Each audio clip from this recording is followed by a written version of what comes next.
શું તમે ક્યારેય ભક્તિ અને શક્તિનો આવો સંગમ જોયો છે, જ્યાં પગ થાકવાનું નામ ન લે અને શ્વાસમાં માત્ર મહાદેવનું નામ હશે?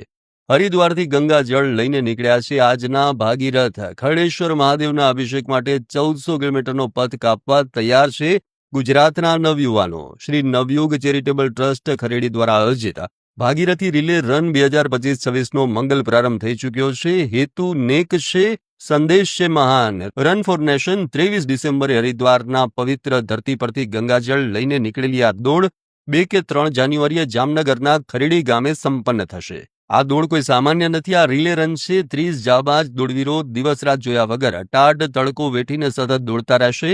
ઉત્તરાખંડ, યુપી, હરિયાણા અને રાજસ્થાનના રસ્તાઓ વટાવી જ્યારે આ ટુકડી ગુજરાતમાં પ્રવેશશે ત્યારે માહોલ શિવમય બની જશે. જ્યારે આ યુવાનો ગંગાજળ લઈને ખરેડીના ખરડેશ્વર મહાદેવના સાનિધ્યમાં પહોંચશે ત્યારે એ દ્રશ્ય અદ્ભુત હશે. રાષ્ટ્રપ્રેમ, એકતા અને ફિટનેસનો આ સંદેશ ઘરે ઘરે પહોંચાડવા આ ભગીરથ પ્રયાસને આખું ગુજરાત સલામ કરી રહ્યું છે.